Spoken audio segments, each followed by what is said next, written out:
In this course, we'll look at the basic problems every economy must face. We'll focus on the modern industrial economy and how it solves the problems of what, how, and for whom goods are produced. We'll examine the market mechanism. Or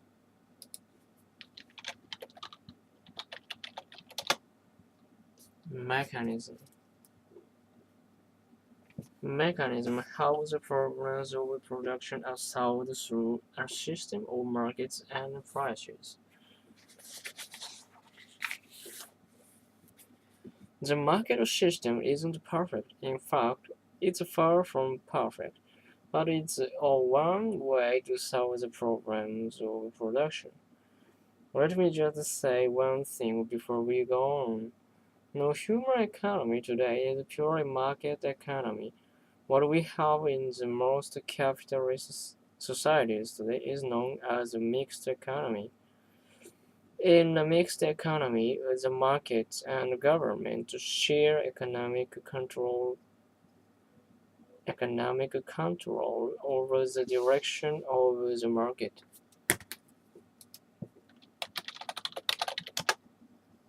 Direction.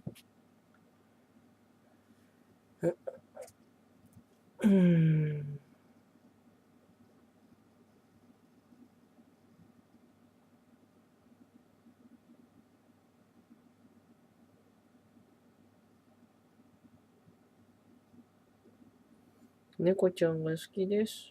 うんうんうんワンコも好きです。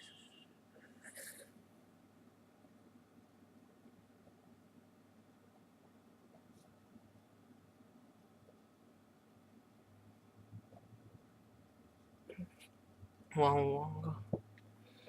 The government has an important role in regulating business activity. A pure market system would have no government intervention, just consumers and businesses interacting through markets to determine the answers to the basic questions of economic organization. Okay, it's essential to understand how a pure market system works. Basically, it works like this. Consumers are kind of like voters. They use their money like votes to buy what they want. My vote compete with your votes over the goods we both want to buy. The consumers with the most dollars vote have the most influence over what gets produced and to whom goods go. In economics, the consumer is king. The consumer is like a king or a dictator, really.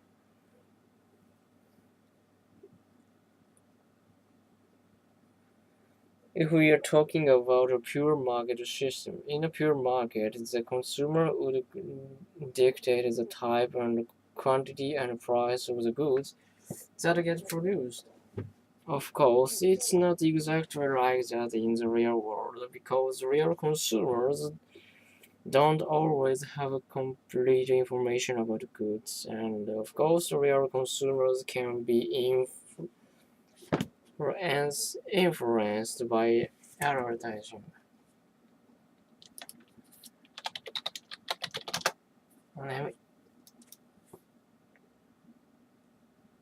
Okay, let's take a look at how the consumer's money votes operate in the marketplace. What I mean is, we'll examine the theory of the two central economic forces, supply and demand, and how they influence each other and are eventually brought into balance by the price of the good.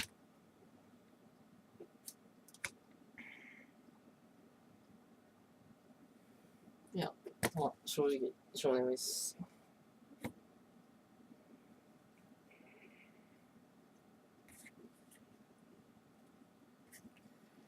First, let's consider demand.